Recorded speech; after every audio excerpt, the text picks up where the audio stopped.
gonna do like a thing. I know, but I was seeing what did you want to like go into or anything specific? Just whatever comes up. You know how we talk. I think if you start it, then I'll add my 2 cents, and then you can talk about whatever you want to talk about. Get it all out. Works for me.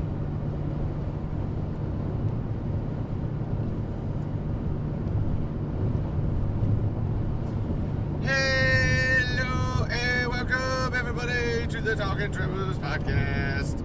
I am your host, Levi Burzlaff, and I am joined by Me!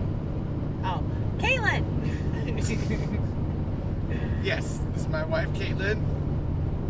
Hey. Long time coming, having her on the podcast. Actually, we've been wanting to do the Sounds of Silence episode of the TV show, but never got around to it. So it's okay. We'll circle back. We'll get back to it. But today, I mean, it feels like we should talk about something important. We're currently driving. This is the first driving podcast I've ever done. I think Caitlin's ever done. I mean, yeah, it's probably the first podcast I've ever done, like, ever. So it's a whole thing. No, yeah, no. The first one I've ever done ever in a car driving very quickly. How fast are we going? 76. 76. Nice. The road is 75, so... Kayla doesn't speed, not in a rental car. We're good. We're still good. Anyway, so we just went to Tremors Fest! Yeah, that's where we're driving back from. We're in Colorado? Nebraska? We're still in Colorado. I don't know where we're at. We're about to Kansas. Yuck! So if you hear semi noises, you know, I'll try to edit them out and degrade them a little bit, but you'll hear weird noises and stuff as we go. It's just the road. Honk, honk.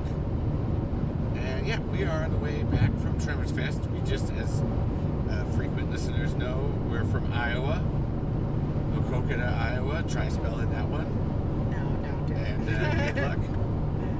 It starts with an M. That's good luck. And it's an old Native American name that white people stole and then turned it into their town.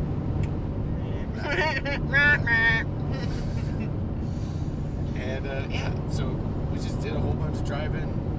Are doing a whole bunch of driving. Yeah, well, we did some, and then we're doing some more again. All to go to Tremors Fest, which was in Santa Fe. We're in Colorado now, but Tremors Fest was in Santa Fe. It was a whole huge thing. Pretty much kind of the impetus of it was George R. R. Martin bought a railroad with Michael Gross and this other guy who owns the theater and was like, hey, let's have a Tremors Fest. And then they did it it was in the railroad district. Like the rail yard, yeah. The train literally went through like right next to the theater. Right there. So you know Michael Gross was creaming his jeans the whole time. Yeah, just don't talk about it like that. I know. Cut that. By the way, Michael Gross is incredibly tall. He is really tall. These and other interesting tidbits you will find out during the rest of this episode. But yeah, right on the rail yard. I can't remember the name of you know the name. The Violet Crown Yeah, Theater. the Violet Crown Theater. And no, that's not the one George R. R. Martin owns. That's another one called the Jean Cocteau Theater, which they were planning on doing some stuff together, but I don't know what happened. We'll discover more about that as we talk here. And yeah, like it was like it's freaking crazy. It's just happening. You need to tell a story of how it all came to be. Well, okay, why did we even do it, or why did we even drive the millions of hours to get there to do it? Like, what was the point? Well, I mean, because it's Tremors. I know that, but like, that's not. I know in your world that's an answer that most people should just accept, but that's not. It is an answer. Because it's Tremors, Kaitlin. That's not. It's an answer. No. It's an answer, but also a non-answer. Sponsored by Culver's. Yeah. So it would have been about. It was September that Michael Gross kind of first dropped rumblings about this happening or whatever. And then I took upon myself around January to actually find out where the theater was, find out what was happening, and see what was going on. I literally called every single theater in Santa Fe. I had them all in a book, and I just every single one. And of course, in irony of ironies, it was literally the last theater that I called. That was the one that I needed. I called back in January. Started getting some stuff set up in terms of sending actors and letting them know, like, hey, this is happening. Getting lots of people's emails, hooking them up with the theaters, so the theater people could do it. It was actually one of the bigger people that helped put it on is David Gill at the Violet Crown Theater. It seems this Victoria Webb person helped a little bit. She even admitted it was mainly David over here. And I was contacting him back and forth, a lot of good stuff. Ended up getting a lot of different emails for Tremors people. I got Vin Carter's phone number now. That's weird. I don't know how to feel about that one. Did you know that in your phone, on your call logs, it goes Kaitlin Marie Lutt, Don Michael Paul, Kaitlin Marie Lutt. And I can't handle that because we both have 3 names in your phone.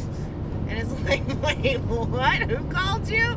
There's a story there. That's weirdly enough, that part's at the end.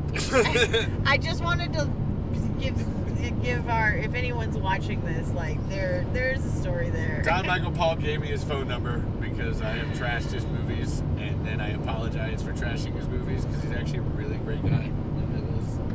And actually, it's not about him being a great guy, because I mean that shouldn't matter when it comes to movies. It was more about he had a real reverence and passion for the Tremors movies, more so than I believe some producers or the NBC Universal side would like to let on. It's a thing. There's bad people in this story too. Like there's always a villain in every story somewhere. And yeah, Don Michael Paul, and then I still don't know how to feel about that. Like, so we're gonna do this Tremors Fest episode. I'm gonna upload this one, and then the next episode is gonna be me just by myself, and it's gonna be called. Well, okay, so here I told Don Michael Paul this story. I walked up to him, and I was like, "Hey, so the next episode of the podcast is gonna be called An Apology Letter to Don Michael Paul." And he's like, you know, man, it's a little pretentious. How about like Don Michael Paul's a great guy? And I was like, well, you know, it's funny. I was actually like almost, that was going to be my Don Michael Paul is a cool guy. And then his editor, Vanek B. Miller or something, was standing right there. And he's like, how about Don Michael Paul ain't half bad? And I was like, okay, that's the title. There's going to be another episode after this where I apologize profusely to Don Michael Paul. Buckle up. And honestly, we're starting early on this conversation, but watching his movies on the big screen actually gave me an appreciation for him. I imagine Kaitlin did too. They're gorgeous. Yeah. They're really pretty movies. Like, they're really cool. Like, I don't know. I don't even know how to describe them. They're just really fun to watch. Yeah, he's got big eye. His movies need to be seen on a big screen because he's got big vision. Yeah. So, Kaitlin, why did you come to Tremors Fest? Because you were going to be there, and I feel like if I didn't go, I would have had really bad FOMO the whole time. Also, I like to take road trips, so that was my. It's not that I didn't want to see Tremors. I love Tremors, but I don't love it as much as you do.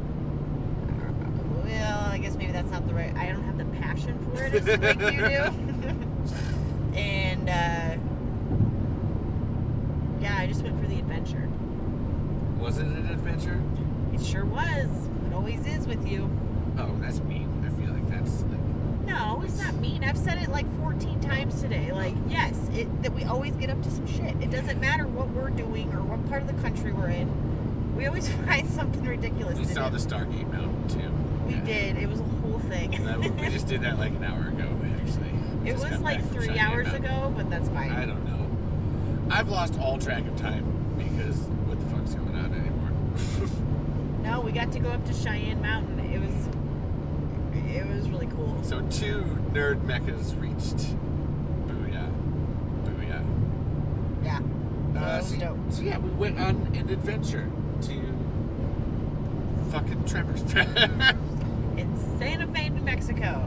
It was like a 20-hour drive. Yeah, 26 hours because we stopped too. Well, we stopped to sleep. Well, but you're still, like, that counts because we didn't get out of the car. True, we did sleep in the car. Yep. With no hotels, so we didn't get out of the car. We just been right here. And this is not bad, but I don't know. This rental has been dope. yeah, 10-10 doing good. Yeah. And so yeah, we went to Tremors Fest. It was kind of funny when I was helping set it up or whatever. I was trying to work and get me and Zoran Gavojic to moderate the panels because there's going to be Q&A panels. And there was really just some really messed up things happening behind the scenes. I still don't 100% understand what was happening. I don't think we ever will. Like, I and feel that's like fine. there was this thing going on with the theater, and then like Glenn Maddock, and like just I feel like fingers and pies and stuff was going wrong. But I was really hoping to moderate these panels or whatever, and Michael was hoping for me too, and ended up that they let the actors moderate the panels, which was in the end, way cooler. Like, that was definitely like, yeah, because cool. it devolved into storytelling sometimes. Like, they stopped, they forgot to, like, answer fan questions and would just talk about stories, like, from their time on just set. What they were doing. And their memories, and it, like, watching the movie evoked all these cool memories that they were able to talk about. They just got to, like, reminisce, and it was so much cooler than any strictly moderated thing would have been. Like, oh. Yeah. One of those times where it's like, that didn't work out, but it worked out better with what happened instead. Like, that was cool. I think Zoran would agree, too. Oh, we did. Actually, when I first told him that, when he first got there, I was like, oh, hey, I found out why. And it's like, they're doing it. And he was like, oh, no, that's, like, way cooler. Because it was. Like, it really cool. was. No, it was cool. Honestly, Don Michael Paul had a hard time answering questions because he was so happy and effusive and just like he was telling great stories too, where it was funny. Like the producer of Tremors 5, 6, and 7, Cher Stallings, was there, and I was sitting right next to her, and she's like, Don, you have to answer questions. And I recorded all the Q&As, and I turned to her and I was like, honestly, this is kind of fine. Like, he's answering the questions without realizing it ahead of time, just by telling these really great stories. Most of our questions, all the questions got answered. That was cool. And yeah, they all gave Q&As. I'm trying to go through order here or whatever. So let's see. So okay, just as a bit of lead up to this is important backstory. So about a year ago, Glenn Maddock completely banned Kaitlin and I from the official Tremors Facebook. We're gonna go there? Yeah, I feel like it's important because then it colors the rest of, like, you know. So we knew Glenn was gonna be there. All right, this is gonna be our first time face-to-face meeting him. And in fact, Glenn has been on this podcast before. He did a whole fucking interview episode that was almost 3 hours long with me. We go back, but he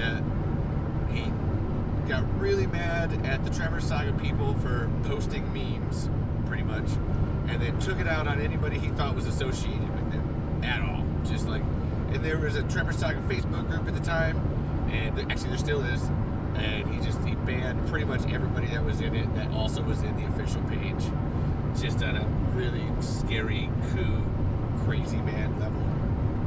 Almost kicked out one of the moderators of the official page, and the admin of the Tremors account itself, like the Universal account, had to come in and be like, no, Glenn, like, this other moderator, John, has been with us way longer than you have, like, and he does really great work, like, don't just kick him out.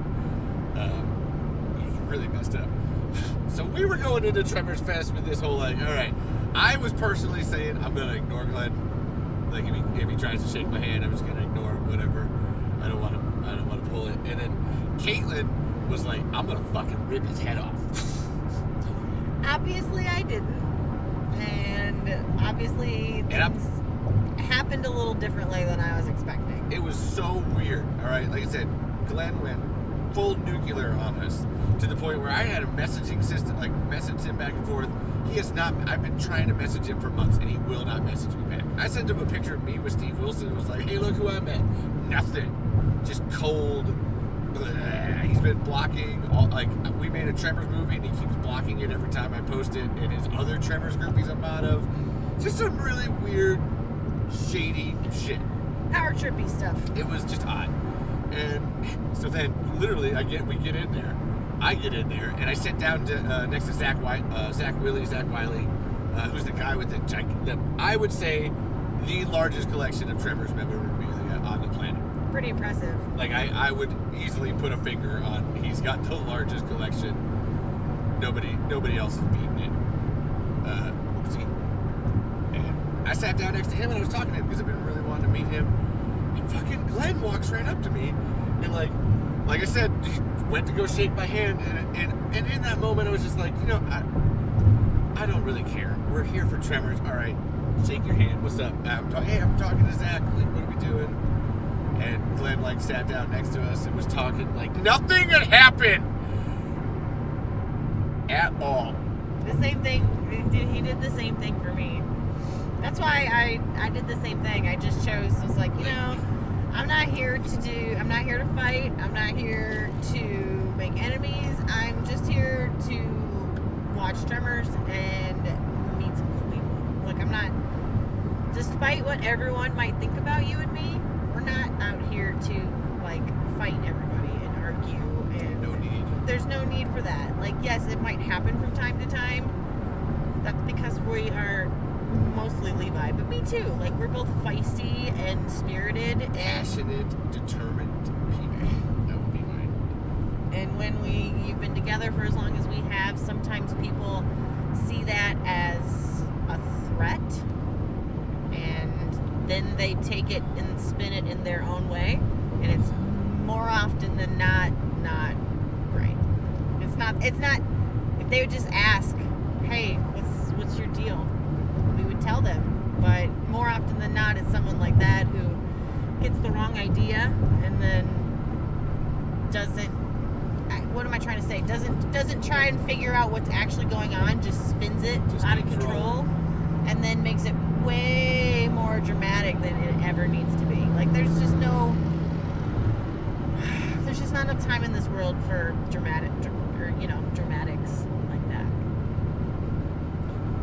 I still don't understand his animosity, and I actually don't hold any towards him. It's more just like, well, I'm not gonna lie, it really hurt me. Well, yeah, it really hurt me because I did not do anything to anybody. I did not say anything to anybody, and I got in trouble by association.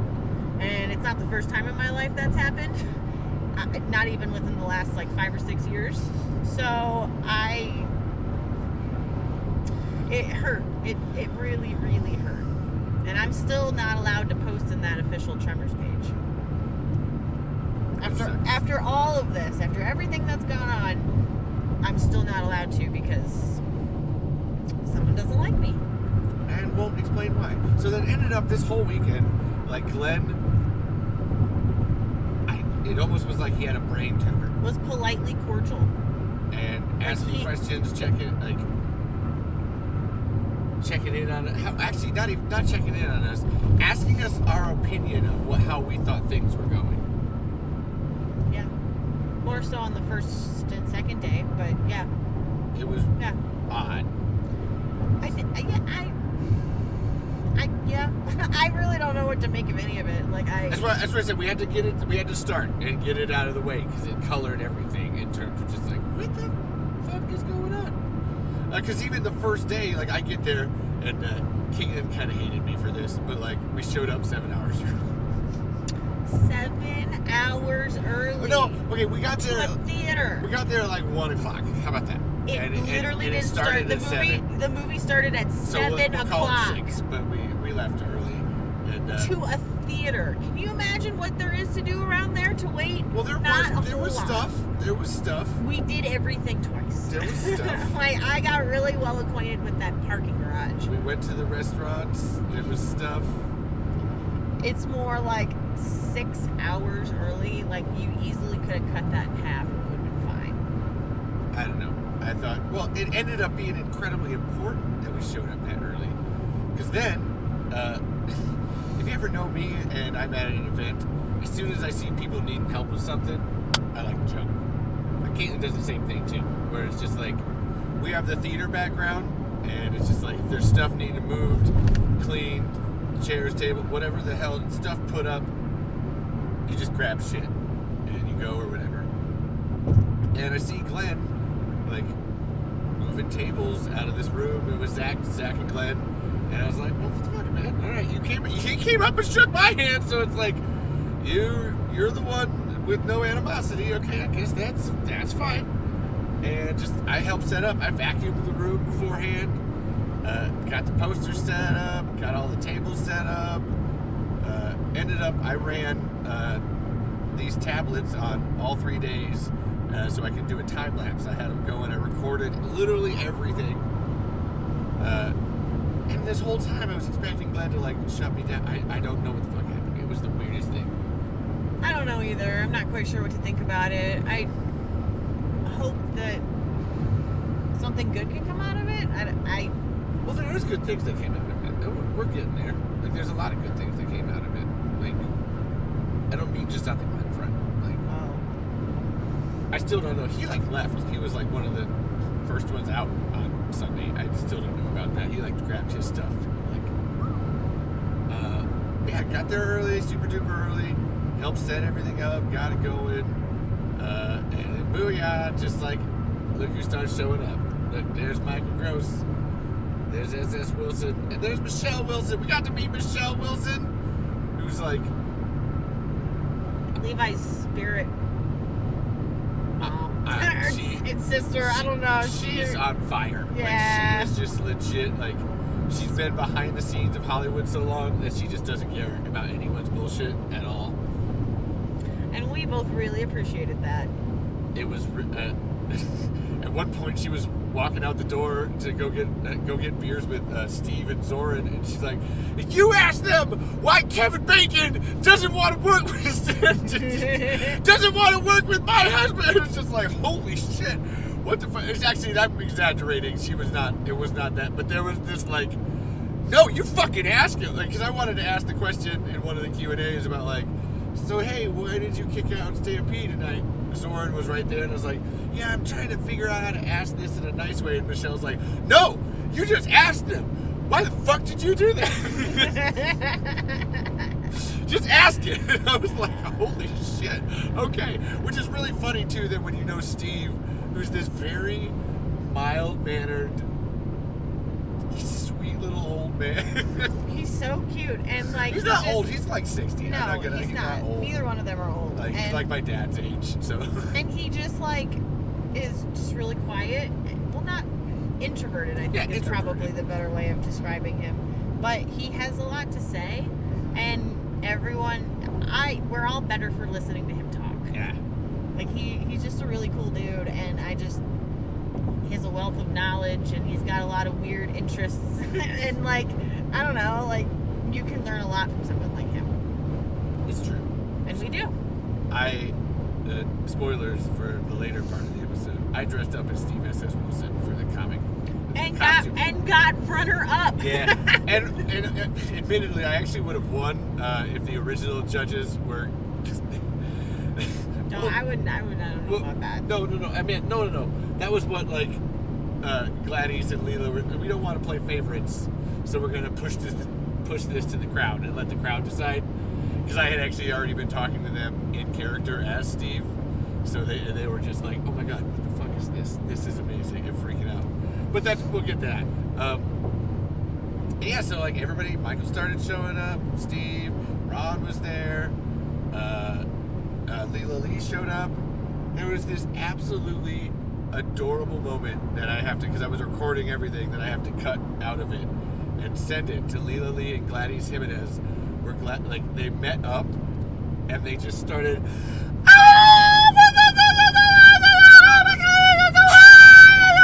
because they literally have not seen each other since the wrap on Tremors the series, which is saw each other, and Kaitlin, what was it? Their What? colors. Oh, you're gonna have to give a little bit more context than that. People are gonna be like, "What do you need You colors?" give your context. Yeah, so I've developed this coping mechanism. You're gonna learn a lot about Kaitlin today. I am a very, very strong empath. I feel everyone's feelings, good, bad, in between, and I'm right there with you. And I've developed a coping mechanism where I associate colors, or not see colors, but you associate colors with different feelings or different people, and it was just a bunch of rainbows. Like it was just a joyful rainbow, every color that happened, and it was one of the coolest, most joyful things I've seen in a really long time. God, yeah. It was nice because if the Tremors Fest hadn't happened, they probably wouldn't have seen each other, and that's crazy to me. That's nuts that they haven't seen each other in so long, but that's just how life works. And then they literally sat next to each other the whole weekend. As many times as they could. Yeah. All the time. Yeah. That was just the most. It was joyful. It was literally joyful. So freaking cute. Yep. It was so neat. They loved Michael Gross, but then they just oh my God, that's sometimes my bestie. Oh my God, it was absolutely beautiful. Let's see, what was else? Oh, so then, like I said, all these great people are showing up.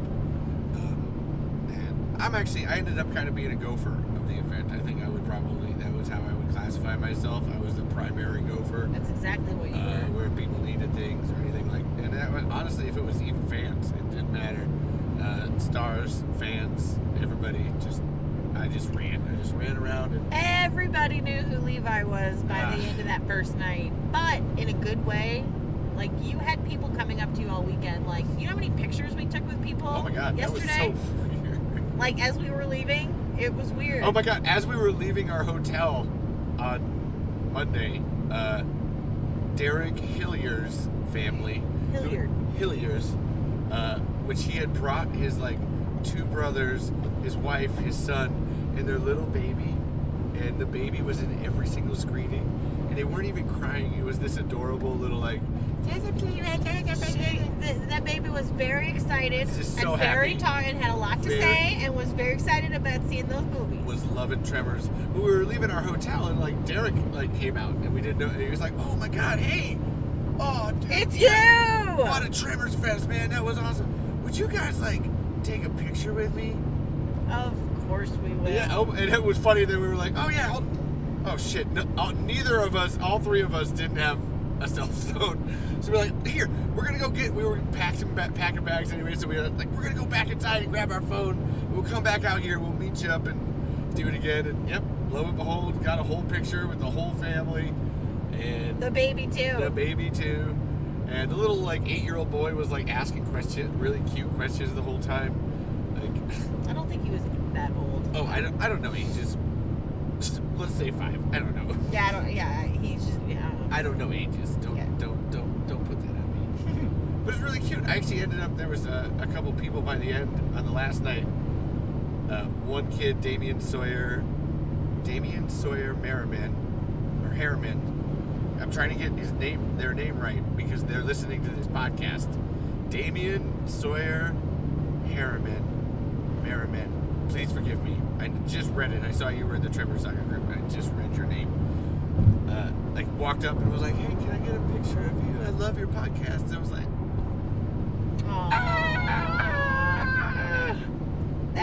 That's so cute. This other dude came up to me a little, actually about 5 minutes before that, and was like, "Hey, man, I just want to tell you that you really made me feel better about being here." I was like, "What the fuck does that mean?" He's like, "Yeah, no, I love Tremors, man, a lot, and I was really worried that I would come and people would be looking at me weird because I knew so much about Tremors, but then there was you." And I didn't worry about that anymore, man, because you know everything about Tremors. And I was like, "Oh well, yeah, it's my job. I run the Talking Tremors podcast." And he went Wait, that's you? He was a little drunk. I don't mean to be Mitchell Bantine, I think. Mitchell Bantine. I want to get your name right, Mitchell Bantine or Bantine something. I'm not great with names. Like, this is a note for next year's Tremors Fest. Name tags. Where there's gonna be a table with name tags on it, and slap that shit on. Even Michael Gross gets a name tag. Don Michael Paul gets. I feel like he could be like maybe the one person who doesn't need a name tag. Yeah, but he put it on just. He would, but he wouldn't have to. I know, but he would put it on. He would, but he wouldn't have to. But I'm being funny. If anyone there doesn't know who that man is, then you need to get the fuck out. Sorry. So yeah, then Mitchell was like, "Oh my God, let me take a picture with you." So like, "No, let me take a picture with you." Freaking out. Everybody was. I can't even begin to. Met Paik Allen, Run For Your Lives podcast. We've taken so many pictures with him. That's me. We're talking about meeting the people, and actually on that. Oh my God, this was in a horrifying note for me personally. Was I had these Tremors pants on. My mom made us Tremors pants. With like Kevin Bacon's face. Kaitlin has Kevin Bacon's face on them, and Graboids and Project 412, and I've got Berggummer and the Sandworm and the Dune Worm and the Graboid all on one, and really cool pants. Honestly, we had everybody signing them because that's just like, why the fuck not? Like that was cool. Yeah. And I'm standing there and. I walked by Sarah Botsford, who plays Christine in my favorite Tremors movie, Tremors 4, was standing there, and she like points out or somebody asked me about my pants while I was standing there. I'm like, oh yeah, my mom made them, and she's like, this is literally the first interaction. This is horrifying for me. She's like, hey, so do you know your fly's down? I was like, ah, shit, oh no. Disclaimer: Levi's fly is almost always down. To the point where when I did theater, there had to be a person who like checked my fly before I went out on stage all the time, because I'd be changing costumes and shit really fast, and it's just one of those like, oh no, I got it buttoned, but he didn't get it. Like, I'll never forget that time. All shook up, and I was in the pit, so I couldn't do anything about it, and I just had to watch the whole scene. Your fly was just open. You were like in the middle of the stage the whole time. Like I had a perfect view of your open fly, and I literally could not do anything about it. So yeah, I literally met the lady from my favorite Tremors movie for the first time. And she said the same thing. Your fly open. Oh my God. Which ended up becoming a good running joke between the two of us all weekend. She was pretty cool. I met her, and then I was pointing her out, oh yeah, that's my wife over there. You should go tell her the fly joke thing, and she'll get a real kick. And they did. I was taking a video of it, and she was like slapping her ass and shit. That was adorable. And actually, that was really what was cool about meeting everybody. And I'm going to point Robert Jane out of everybody. Talk about, like, absolutely most down-to-earth dude. And then Michael Gross is one of the most kindest. He spent so much time there. He only had one day, and he spent more time than he should have. Yeah. Talking to people, signing autographs, making sure that everybody felt like that they had Michael Gross's attention. Like, oh yeah. I mean it. Just like absolutely amazing person. Ron is a really cute, cool dude. He's gonna be on the podcast too later. Can't wait for that. Same with Robert J. Actually, Robert was really just like, I love talking to him. Just a sweet, mellow guy who's grown up around it, and just like he brought his kids. Like they were both teenagers, and he was actually giving them shit during the Q&As. Like, I don't think they had ever seen Tremors before. No, I don't think so. And they were like, "What is going on?" Oh my God! A lot of people they had really a look like on their face the whole time, like, "Oh my God, where am I? What is this? What did my dad drag me to?" Wow. I don't think we're coming back next year, Dad.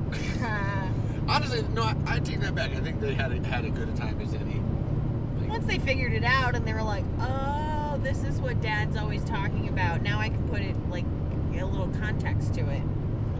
Because it was a great, it was a great osmosis in that sense of like, once we kind of let the cast and crew meet each other for the first time or whatever, and let them have their hellos, then everybody got to meet them, and it was just this. And from that point on, all throughout the theater, you could just see everybody. Maybe Ron was talking to a fan, or maybe Zoran's talking to Steve Wilson. Like maybe Michael Gross is kissing a baby. Michael Gross kissed that baby. I was trying to get my phone out to record it in time, but that mom probably got a really good video. I bet. I hope so. If I know that mom was like, or the gosh, dad, brought your baby to Tremors Fest. I'm willing to bet money there's photos and a video. Oh, it was adorable. That little baby got their picture taken with like all kinds of cool people. Yeah. Oh yeah. He was another star of the show. Just like, hey, what's up, dudes? I think it was a little girl, actually. Oh, I'm sorry. They were the star of the show. I think that's what Derek had told me. Don't quote me on that. But that's why I've been saying that. I'm pretty sure it was a little girl though. They were very excited about all of it. Didn't cry once. Very, very well behaved. Very. This is odd for a baby in a movie. And that then carried over all 3 days.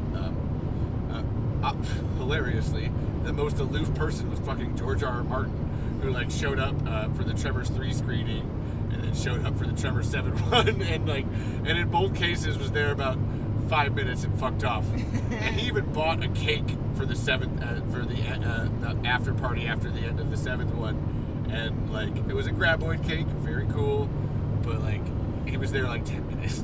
They cut the cake, he got pictures, and he fucked off. He had better shit to do, apparently. Not writing a book, though, I can guess. No comment on that. I don't want George R. R. Martin or his people coming at me. But everybody, and that's where it's Don Michael Paul on that Sunday. I wish he had been there every single day, and he did too, actually. And that's where there's this thing here. There's a divide happening with this Glenn thing over here that I think he's separating both groups of people, because Don Michael Paul spoke so reverently for Stampede Entertainment and was wishing he could meet them and actually talk to them.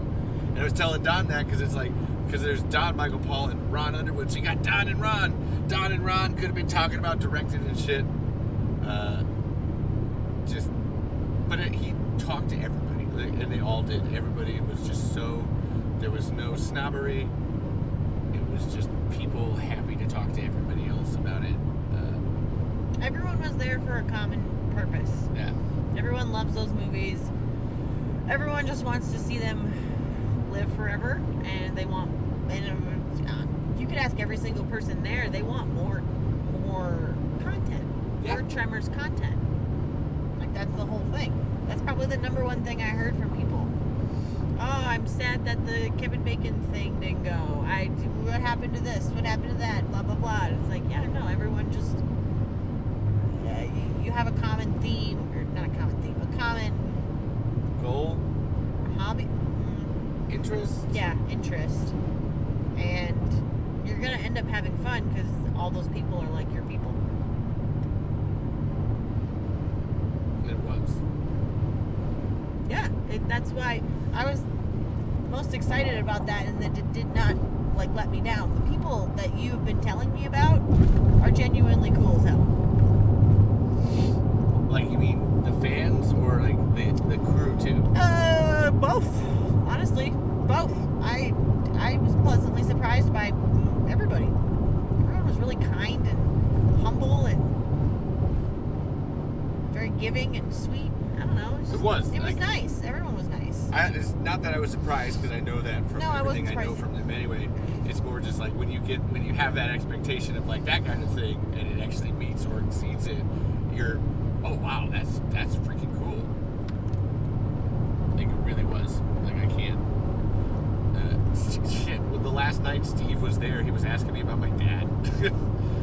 Yeah. How's your dad's hip doing? Oh my God, thanks for remembering, Steve. It's fine. He's good. I ended up telling him that he's kind of overworking it a little bit, but and it was just really cute.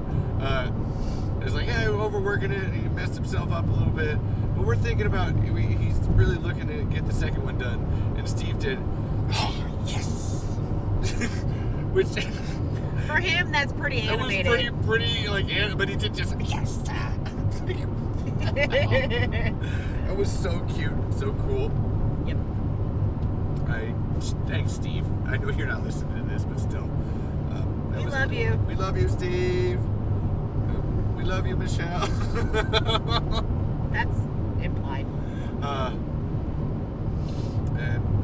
And then so this is just as a strange aside. So Michael Gross's wife Elsa was there every single day. Like Michael Gross had to leave the first day, but Elsa was there every single day and was enjoying herself at each movie. Like watched each one.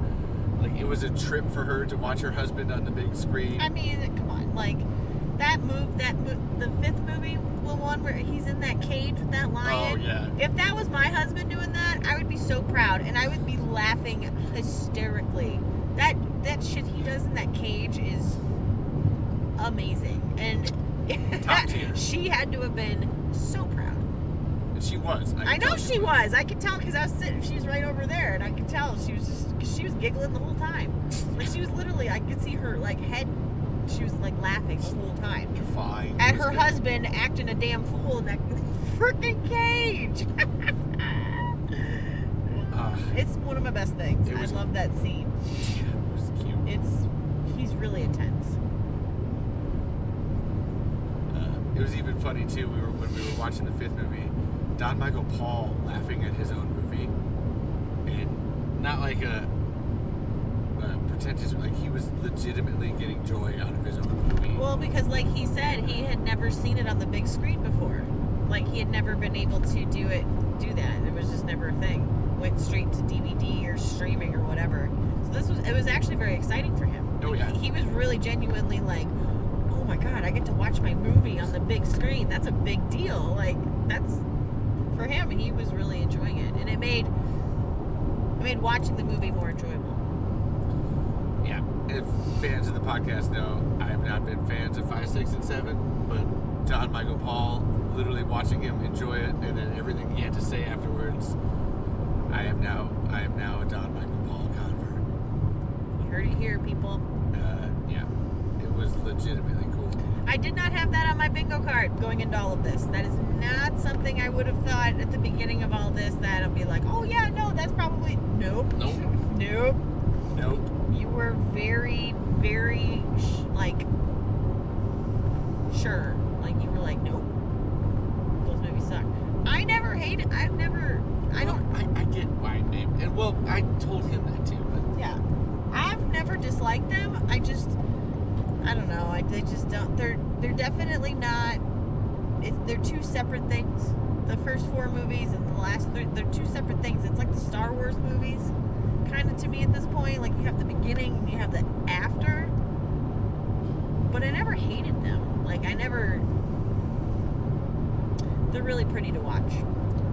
Coming out of this weekend, I think my biggest thing is that like the Stampede Tremors movies are writers' movies, and then the Don Michael Paul movies are directors' movies. Yep. And those are two very different kinds of worlds, but they also like offer different things that like one does better than the other. Yeah, and it's not to say anybody's wrong or bad. It's just different. So you're expecting consistency and continuity, and you just don't get that. That's where I still say, and I've said this on the podcast before, where like I would love to live in the world where we get a Don Michael Paul directed and Stampede Entertainment written and produced Tremors movie or / TV show. I think that's where your money's at. Like combine those two worlds. Combine forces for a better good to keep something that we all love alive and well. Yeah. It's not that hard to do, I feel. But it just seems like something is happening to make that divide happen. It's not us. I used to think, I thought we played a hand. Nope. Not us, How would it be us? I just blame myself for things. I'm an instant blamer. Are you kidding? I understand. It's a 20-plus-year-old problem. It has nothing to do with you or me. I know. Why do I have to say that to you out loud? Because you're my wife. That's how that works. No, it has nothing to do with us. Because one of the, so, this is how awesome Don Michael Paul is, right? He was given his Q&A, and I recorded literally every single Q&A. I'm gonna upload them to the Tremors Saga's YouTube channel, and I did. I recorded every single one. And during his Tremors 5 one, he was like, "Yeah, you know, there's a lot of people that were like trashing me online and stuff." And like, I tried really hard, man, and like it kind of hurt because like I did. He actually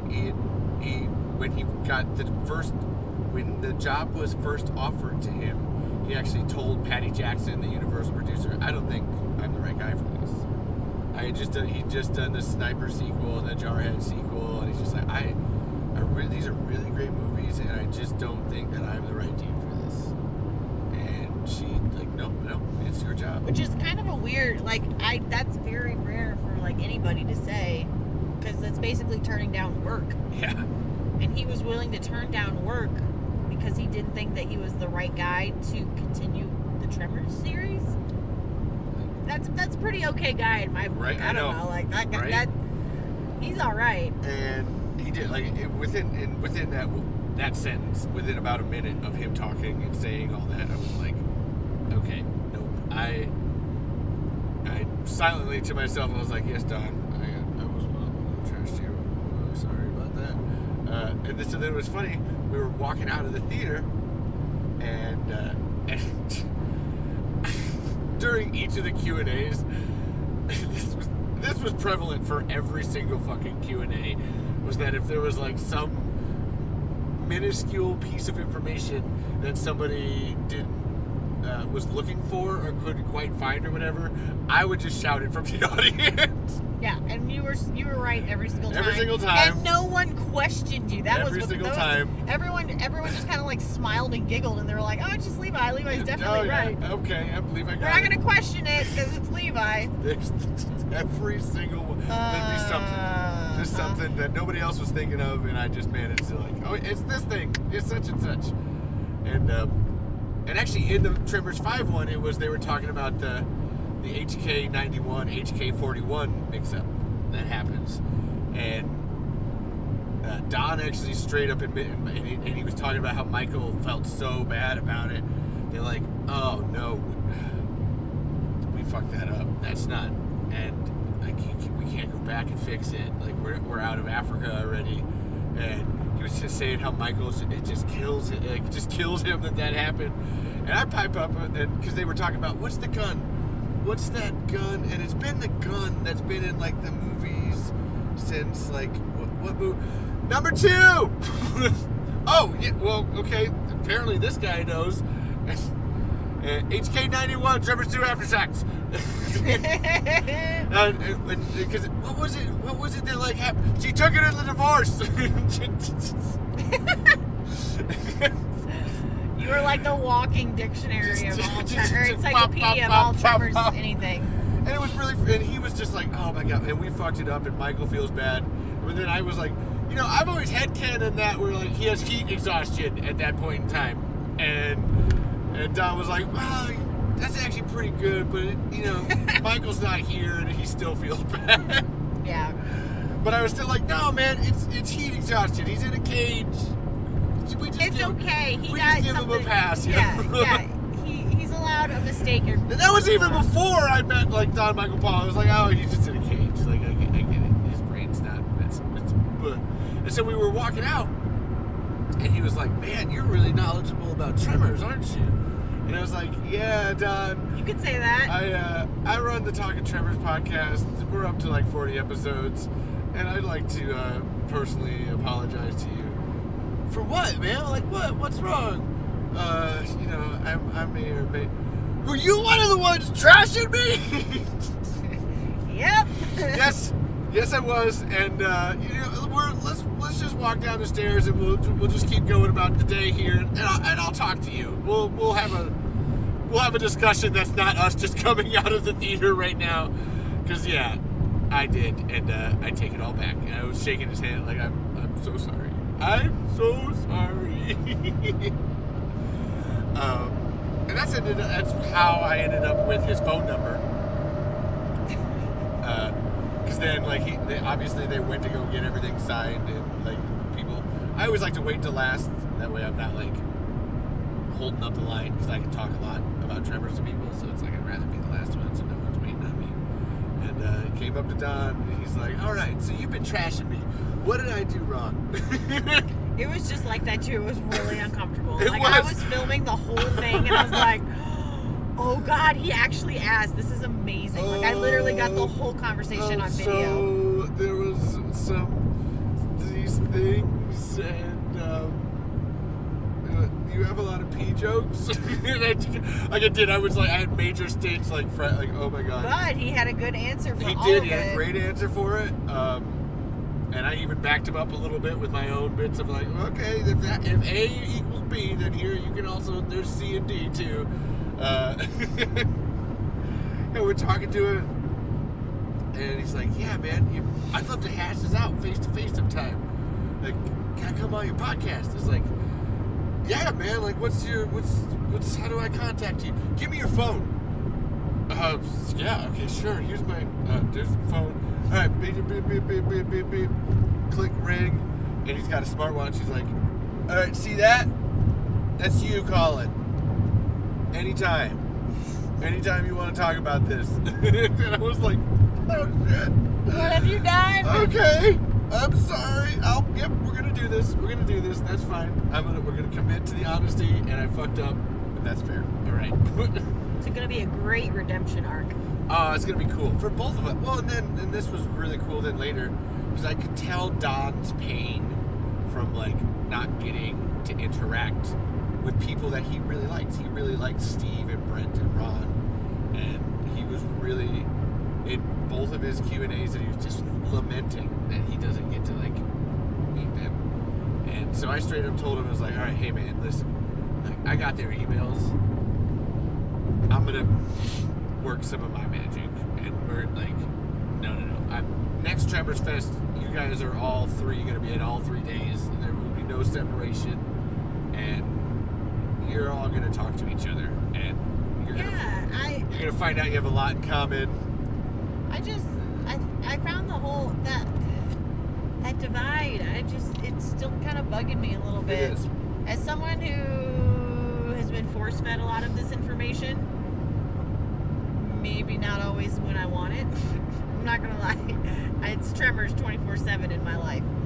I found myself feeling kind of odd on that third day, because people who had been there for the other 2 days were very noticeably not there, and I knew why, and I feel like everyone else did too, but that doesn't make it right, and that doesn't make it like, no, it makes it like you're conflicted. Like I felt weird. I felt like I was betraying people, but that's not at all what was going on. But there was a moment where I felt a little guilty, and I did not drive 18 or however many fucking hours we drove to feel weird because people behind the scenes can't get their crap together, and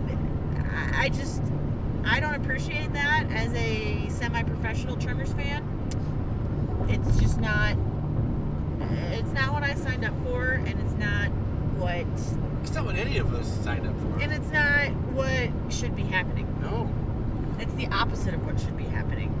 And it really bums me out because there are other things in my life that are very much like this that I don't have any control over. For whatever reason, I feel like I can have some control over this and say, it made me sad that the creators of these movies, regardless of when they were made and by who, weren't allowed to interact with each other. Weren't allowed. It was the vibe I got. It was a vibe. It wasn't spoken aloud. It was not spoken aloud, but there was this whole, we're going to keep it separate. We don't want any drama. We don't want any whatever. Like, we're doing this intentionally and on purpose. And that goes back to the Glenn thing, where it's like he seems to be little stick in the sand. I'm not going to speak to that because I just don't know about him in general. I met him one time, so like I can't really speak to that at all. I've met him enough to know that. I get it. You can say whatever you want, but I'm not gonna. If I had to pick a culprit in terms of that, knowing what he did to us, and then as Kaitlin and I say, like all the other, imagine imagine how many people he's done that to that don't have a platform. That can't speak up and say something And about can't like do something about it. And that they're still Tremors fans. And it's just because, oh no, Glenn's in this middle here, and so everybody's assuming that like he has to know. And maybe that's not what's going on at all. Maybe like Don Michael Paul, maybe you have it really wrong, and maybe that's not it. But that's just what it seems like from right here. At least to me. I know it does to you. That's because Something was weird. That's because we don't get told everything. It was. We have to start following the patterns, I guess. That's what we've been doing. That's what I've been doing. All I do in my life. That's literally all I do every single day of all my life. You're not a child of divorce, so you don't know what that feels like. But it felt like being one of the kids and like, okay, mom's leaving for the weekend, and now here comes dad. Yeah, like you're gonna go hang out with your mom for a couple days, and then they're not gonna be around, and then you're gonna hang out with your dad for a day. Like, and weirdly enough, you're gonna hang out with your dad in the same place you were just hanging out with your mom. They're just gonna swap out like everything's normal. Like, okay, leaving colorful Colorado. Sorry, I just had to. We're literally going into Kansas. Kansas. Shit. But yeah, it was like being a divorced child. Like, and like, what is going on here? Like, why is this not? Why can't you guys work together here? Because like Don Michael Paul wasn't at the other ones either. Like that's it went both ways. Yeah. And it didn't really seem like it was the people who were being like ostracized or not included were not involved in the decision making. I don't think they really had a choice. No, I actually know that from Steve, where Steve was just kind of being told what to do. And he definitely was not invited to that third day. Which is insane because he's the one that came up with the original concept. If anyone should be there all 3 days, it's him. It boggles my mind. It's not hard. People are making it hard. It's like, this is so dumb. Like, why does everything have to be dramatic and about money? Yeah. Sometimes you can do things just because you want to and because you like it, not because you're going to gain anything out of it. That's what this was. Yeah, what did we gain out of this? I'm $1,500 in and we're still in Kansas. Nobody paid us to do shit. No. All that we got out of it was that I got Don Michael Paul's phone number and a bunch of people's emails and had some great time with some friends. Yeah. But like professionally, no, we didn't gain anything from this. Monetarily, we didn't gain anything from this. But we didn't expect to. That's the whole point. That's what makes us different than everybody else. We're not out here for money. Never have been, probably will never be. And that makes us a lot different than most people that are involved in all this.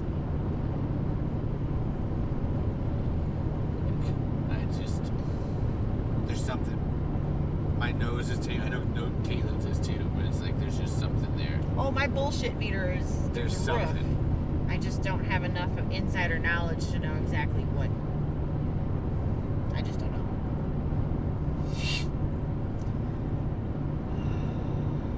And I do. Glenn's my main suspect. That's where I go back to that again. Only because of a track record of doing that, of dividing people for their own good, as he likes to say. Like, Yeah. not cool.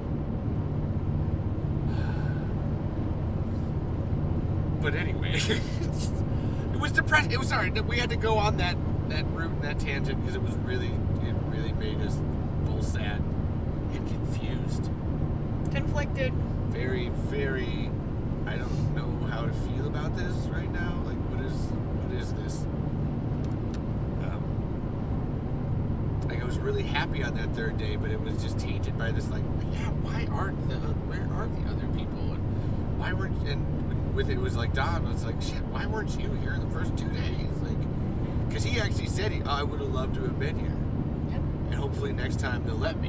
Yep. They'll Like, that was let how him. They'll let That's him. how he phrased it to me. Maybe next time, maybe next year they'll let me. That is insane to me. That is even. Because honestly, everybody in that room is an adult. Well, with the exception of the children, obviously. But I don't think that even if you put them together, No. I don't think anything bad would have happened. I don't think I really don't. I think they all would have found a common ground. I think they would have enjoyed each other's company. I think that it would have been joyful and long overdue. I think the same thing that happened between me and Don Michael Paul would have been the same thing that happened between them. It would be a whole Like, oh hey, look, realization. man, we trashed each other's thing, or we were worried about this thing, and you know what?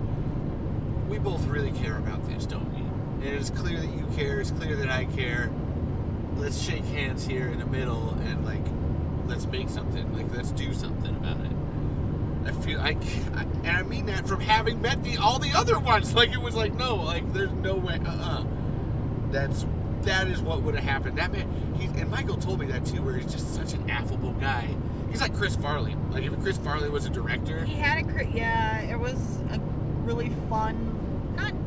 I called him manic. He's not manic. No. though. It was more of like a boisterous He and was passionate. He was giving the Q&A, and it was so cute. Like he said, he was not answering questions. He was just telling stories. And for the first one, he was down on the ground.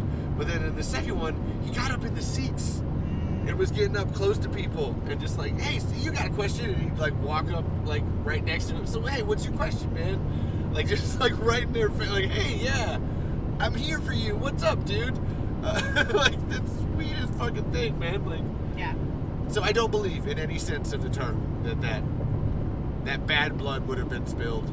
So I sit back and I wonder, okay, where did that happen? And yeah, 'cause I'm trying to think of everything else that we did. Like, as I said, the bad blood has been spilled. I was just more like, yeah, and, you know, Glenn was asking me to post pictures on the fucking Facebook group, and I'm like, you still blocked me. I literally can't. I can't! You jackass! That is even more worrisome that he doesn't even remember. Like, just like... And I didn't want to bring it up at that time because we were eating cake. So it was just like... Not exactly... George R. R. Martin's like 3 feet away. Not exactly the time to say that guy, you've been a douchebag the whole fucking... Like, for the last year. It's called tact. And some people think I don't have it, but I do. So fuck you, those people. Oh, shit.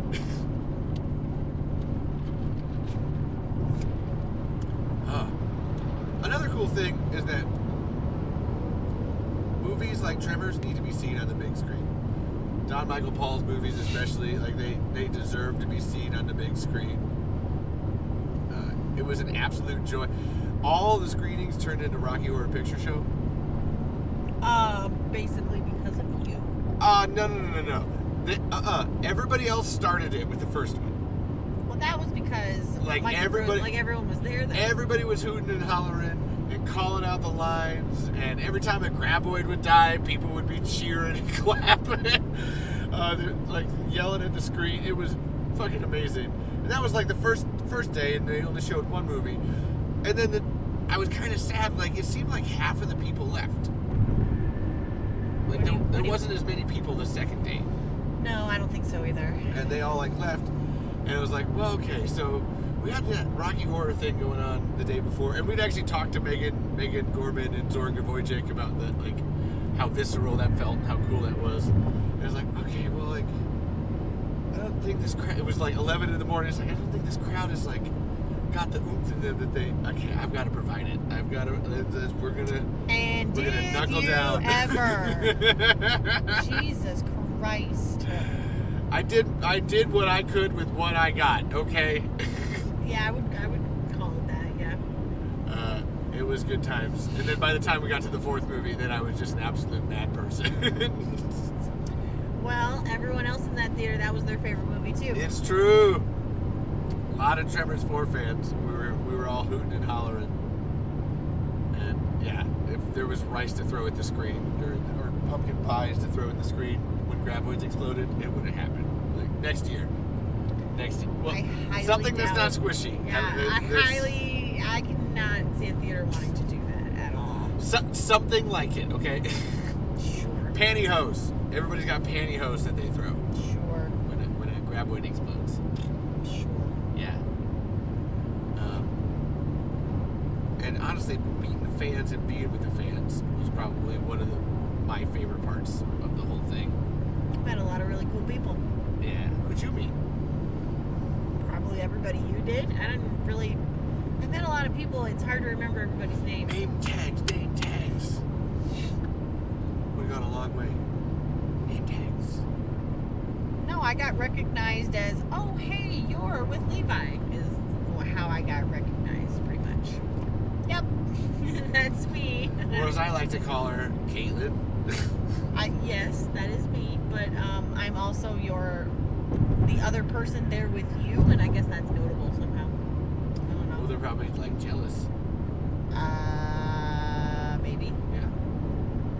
I think it's more, oh, wow, there's someone here with that person. Yeah. That's interesting. Levi's not a crazy loner. Wow. Okay, I would have expected that. Yeah, there's, like, literally someone else there with Levi. What the frick is that? What is going on? And who is that person? I should get my life together. No, that's definitely the vibe I almost always get. Which is kind of mean, but I don't know. Oh yeah, it's mean to me. It's way nicer to you It's than it kind is of to mean, me. yeah, but I am always just like, yeah, no, I've been with Levi a long time. Like, we're just a package deal. I don't know. Can't really explain it. It's just how it is.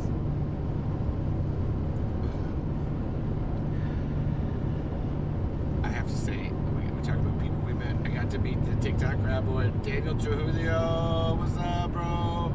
I hope you're listening to this. Hey. We love you. Tell your mom we say hi. Hi, Victoria. She was adorable. Oh my God. Like, she kept thanking me so much for being there for you, Daniel, and having you on the podcast. And we gotta have you back again. Third time, baby. And she's gonna send us TikTok Rap Boy t-shirts. Really? Yeah. Cool. I gave Dan our address. It was like, I hope he sends us his address too. And yeah, she was the sweetest little old lady. She was. She's cute. Yes, she was cute. Like I said, Zach Wheeler was really cool to meet. I was expecting a completely different kind of person with all that. Like, for someone to collect all that stuff, he was like the most calm, cool, collected person there. It was really cool. He was helping me a lot with what we were doing behind the scenes. Paik, oh my God, Paik Allen, the Run for Your Lives podcast. Spent a lot of time with Paik. We're gonna be doing an episode with Paik. I am, at least, doing the same thing. Talk about Tremors Fest, but we had to do one together because that's important. And then, oh my God, and then getting to meet Zoran Kavojcik and Megan Gorman, man. Yeah, that was pretty sick. Those guys are great. Adorable. I actually Megan wasn't gonna come, but I managed to get her a ticket and like sent it to him like on Monday or Tuesday. It was just like, oh my God, I finally got you a ticket, and they were freaking out. Man, just honestly meeting them was just tops. Timothy tops.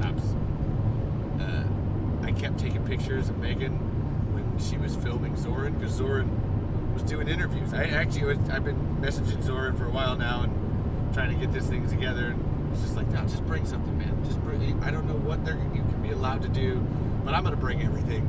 So you just bring everything. Yeah, just be prepared for and whatever. You never know, and most likely, yeah, you'll be able to talk to anybody.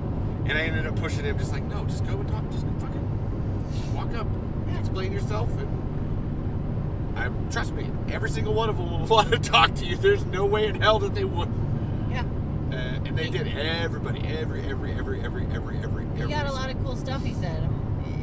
That's going to be something cool, whatever that turns into. Yeah, he's putting that video together for Dead Meat. And, but freaking, Megan would be filming him, and I would have to, like, every time I would catch it, I'd have to, like, take a video and be snapping shots, because she was just like... She had this, like, energy and joy about her. You could really, like, she was trying, like, she was really, really proud of. Oh my God, I can't move or anything right now, but I am so excited. Well, there was also that. That's what I mean. She didn't want to. She's filming and she's like, I can't move or laugh. I can't fuck it up. I can't. Oh my God, this is so great though. Yeah, no, it was really fun to watch them work. Like, I don't know, that was also kind of what I just got to people watch. Oh yeah. And there was a point where you could just watch all these cool people doing their thing, and like it was fun. It was a really cool, creative time, I guess. It was beautiful. Honestly, all the fans. If any of the fans that were there, and I don't know your name, so I said name tags. I would have loved it. I probably did meet you, and I remember your face. More than likely, Levi probably met you, because I think you ended up meeting everyone. Oh, I did. Well, I was just snapping pictures. 3 or 4 times. Like, I took pictures of everything, of everybody. Everybody was important to me. Not just, you know, Ron and Don and Michael and Steve. I took pictures of all the fans, everybody, man. Actually, Kaitlin went out to go get a poster board because Zach had a great idea of like, oh, you know, all these fans are getting stuff signed. We should have a poster board that says Tremors Film Festival 2023 and have everybody else sign it. And it was like, okay, there's the $1 million idea. Kaitlin went out to Walmart to go get it, came back, and I wrote that on, wrote Tremors Film Fest on it, and had everybody sign. People were drawing graboids and shit on it too. It was really cool. This is where it's like, I don't, you know, Glenn, you know, like, took all of his stuff, and actually he left that. He left this really cool, great, like, signed thing with all these fans, and he just, like, left it there. Well, it's in our trunk now. So. It is. We took it. I took it. Because it was like, oh my God, this, to me, that was an incredibly valuable piece of what we're doing. Because Zach's point was like, oh, you know, we should have this, have everybody sign it, and then next year, we frame it and we bring it back. And then, like, then we showcase this. Then we showcase last year's film festival, and we've got another one. Because that means a lot to people. Because then they can say, no, I was at the first one. Look, my name. It's in that beautiful frame That's thing right there. right? That's me. Michael Gross's name is right underneath it. Like, it's a big deal for people. As someone who's probably never done that, he just didn't see the value in it. No. And we know the value of it because of theater stuff. Like, that was the whole thing. Like, remember during the 50th anniversary, and we were able to look back at, we did community theater in our town, and it was around for, I mean, it's been around for probably almost 60 years now. Almost, yeah. But we were involved in the 50th anniversary celebration, and they did the same thing back in 63, whatever. 66. They did where they had the date, the time, where it was, and then everybody who was there, including performers, the behind the scenes, everyone who helped, and then everybody in the audience signed it too. And then they could look back, and every time they did an anniversary, like 10 years, 15, whatever, they would bring those out, and they collected a bunch of them to the point where we could display them at the 50th anniversary and be like, look, history, look at the people who made this possible. It couldn't have happened without them. It's good to remember the past and, like, learn from it. There's no Tremors Fest to be had if you didn't have fans of Tremors. Yeah, because you'd just be showing the movie to people who made it. To Michael Gross and Ron Underwood. They were there. They know. They know what happened. Like, they want to share that with everyone else. That's kind of the whole point of what they were trying to do. Spread Tremors. I just want to say, I've seen Tremors 17 million times. It plays on a loop at our house. It starts the first one, goes through 4. Sometimes the TV show is on. We very rarely ever watch the last ones. We just don't. That's just not what We're changing that now. We'll probably change it up. We'll change it up now. But it's on a loop. It's not on a loop. I just feel like sometimes when I'm researching things for Tremors, I put it on to like. Well, every time when I come home for lunch on like each day, it's a different Tremors movie playing. No, well, that was just recently because I was getting prepared for Tremors Fest. You've literally seen them like so many times, and that's not what I'm not trying to argue about it. I'm more trying to say I have seen them a million times, and a lot. I've only seen them in the last like 4 or 5 years. Like, I just never watched them. She's a new Tremors fan. I just never watched them growing up. So like, Levi showed them to me once, and then just never looked back. I just haven't stopped watching them. I found it to be one of the most enjoyable things to sit in that theater with the people who actually made and were a part of it. It was fun to listen to their joy at what they did. because it made me appreciate it more, and they laughed in places that I didn't realize were funny. And then afterwards, you're like, why were you laughing? Oh, because of this. And then they would tell a story or whatever. And it was like I was talking about Don Michael Paul laughing at his own movie. Ron and Steve were laughing at their own too. Yeah. Like we sat right behind them and we're watching them, and it's like they were getting just as much joy out of 1, 2, 3, and 4 as Don Michael Paul got out of 5, 6, and 7. The same reactions and laughing and stuff, which really is like, weirdly enough, it reminded me of when last week when we watched our Tremors movie, and I was laughing at, oh my god, I was just cackling at how dumb and stupid and well done, or like, oh, there's that, this is messed up, or just all these little things.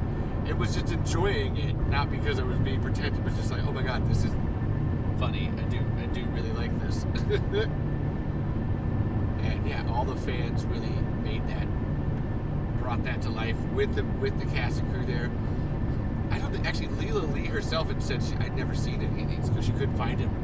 And she cackled more than anybody sometimes. I think that's nuts that an actress who played a character on the Tremors TV series didn't have the access to be able to watch the movies that it came from. That's insane to me. If anybody should have the access, it should be her. And that's not even what I'm talking about. I'm just talking about having access to watching things in general. It's insane. There's some weird things, man. And the fact that she had never seen them before was just really like, wait, what? You were a part of the Tremors TV series and you never watched the movies? She wasn't able to. And she wasn't able to. It wasn't because she didn't want to. It's because she didn't have access to them. What? That makes no sense. How could she not have access to them? She should. She should have. If anyone should have, it should have been her. Looking at you, NBC Universal. I'm not picking fights with them. You can if you want. I've already picked fights with them, so it's not. I'm not doing that. It's just an ongoing thing now. Now that I've learned I'm not blaming Don Michael Paul, I know right where to aim my eye. Glenn and NBC Universal. The fuck you. What else happened though? I'm trying to think. Sorry, I'm not yawning. I'm yawning because of... We're driving. She's driving. Also, long COVID. This is the time of day where I start to get really sleepy. We're sundown and... it's kind of like that, sort of, I guess.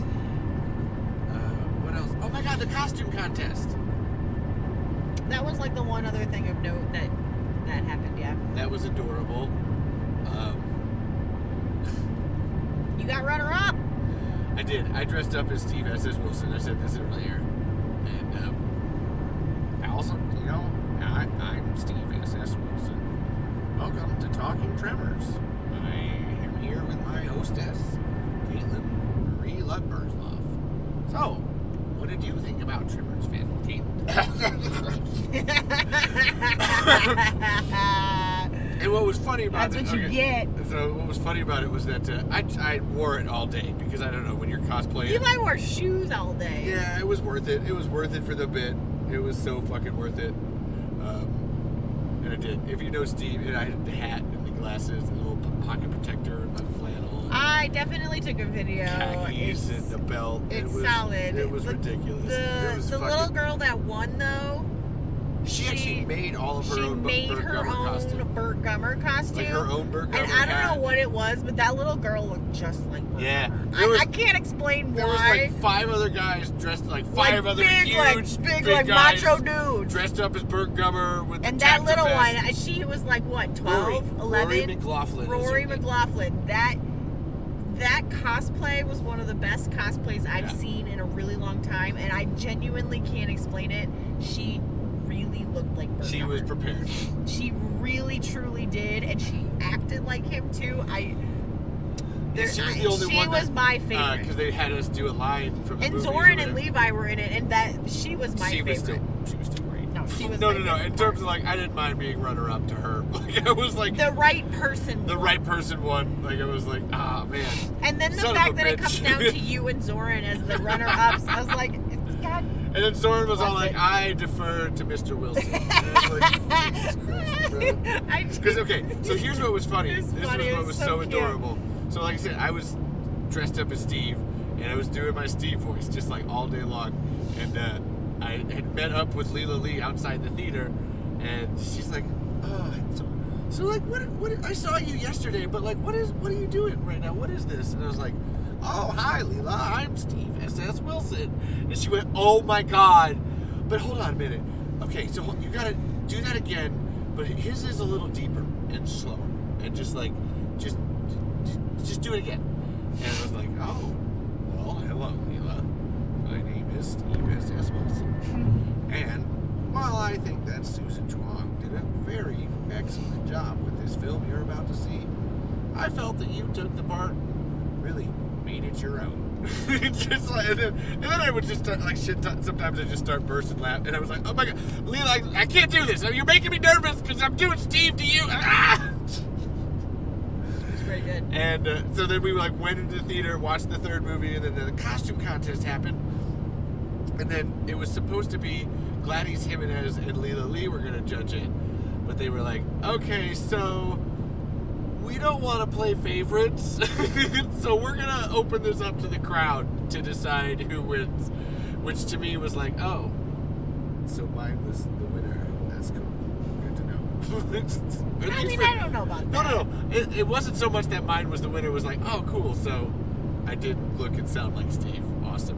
No, you did, and you sounded Mission just accomplished. yes. No, that's why everyone was like really like, wait, what? What are you doing? And then Robert Jane had us like all do a line from the movie, and I was the first in line. So this was so awkward. I was the first one in line, and he's like, "Here, everybody, let's just do like a line from the movie or whatever, you know, man." Like, he talks like that. He's very velvety, and here, hold on, but like, there's not a line from the movie, and I was like, "No, I got this." I got it. I got Jesus, it. Levi's got And it. I just did the Lost Tapes. Hello, my name is Steve S.S. Wilson. And it just went on for a little bit, and then I was like, I just broke.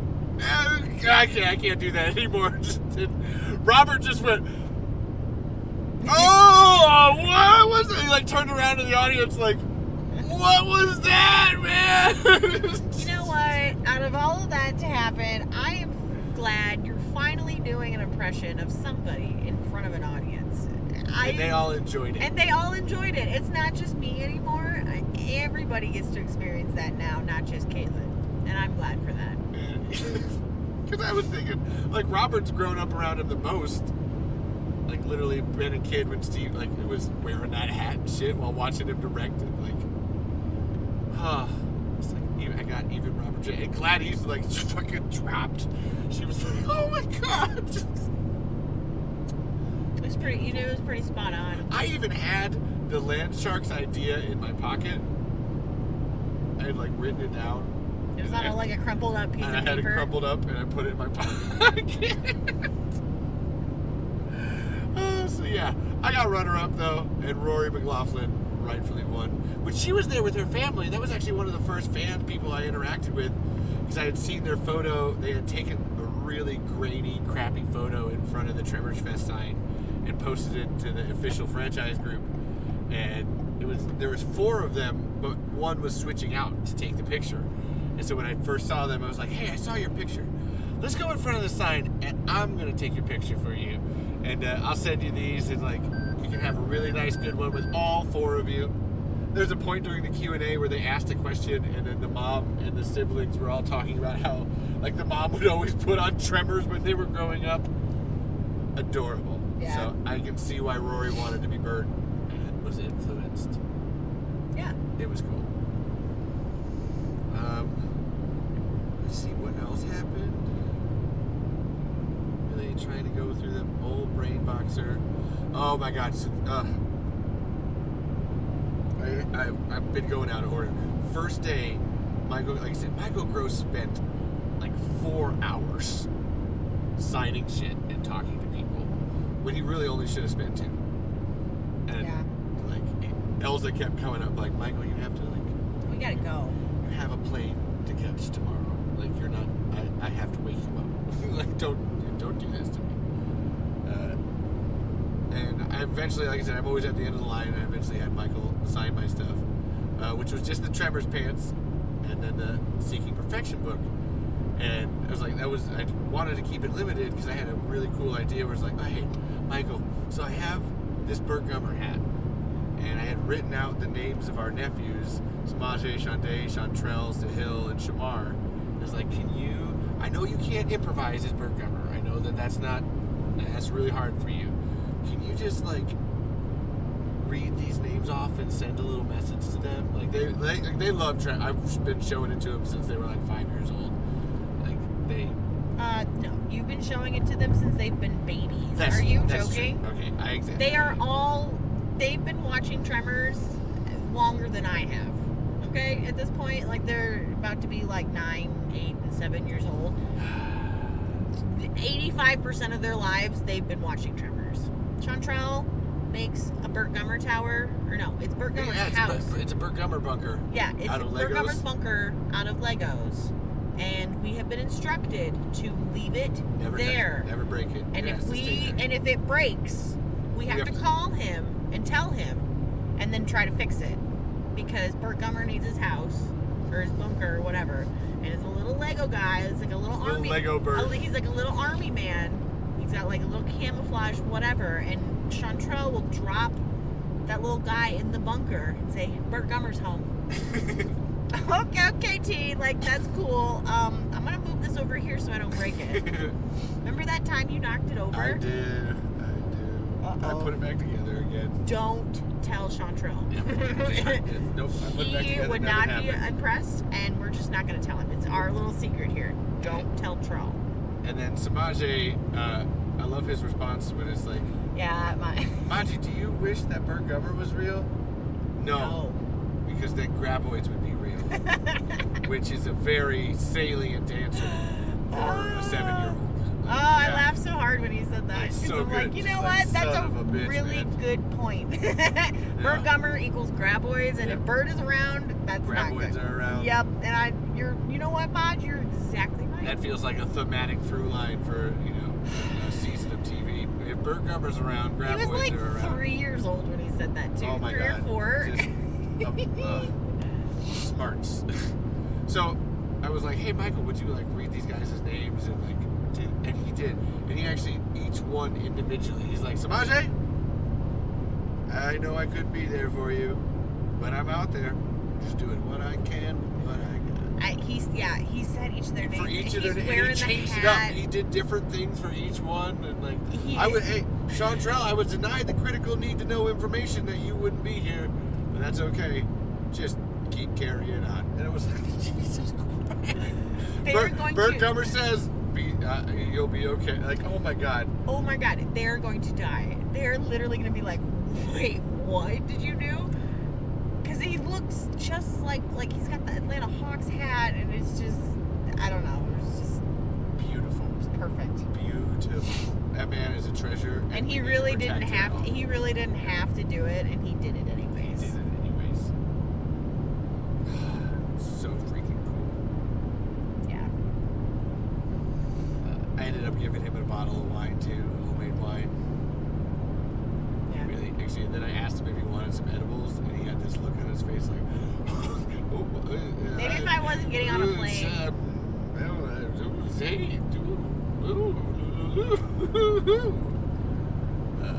Really cool.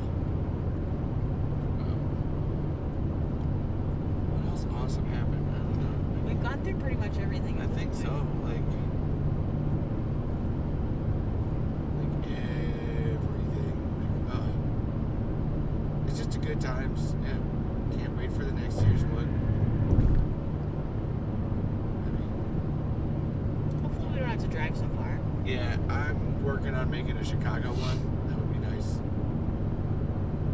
A lot of people from the East Coast want to make it, but they couldn't. Kansas City would be a cool spot too. Oh, Anywhere where there's like a cool theater. Yeah. Or even better, a group of theaters where you could do different showings of things. Bebop around. Honestly, I felt the one theater is good. Just that way you have a localized area to circle around. Yeah, but 3 movies in one day? No. See, that's what you do change, though. Instead of 3 movies in a day, we do 2 double feature in a day. You would think that was exhausting, like... It was hard to watch the movie. Like, it was just like, it was really hard tired. because you had to like wait around.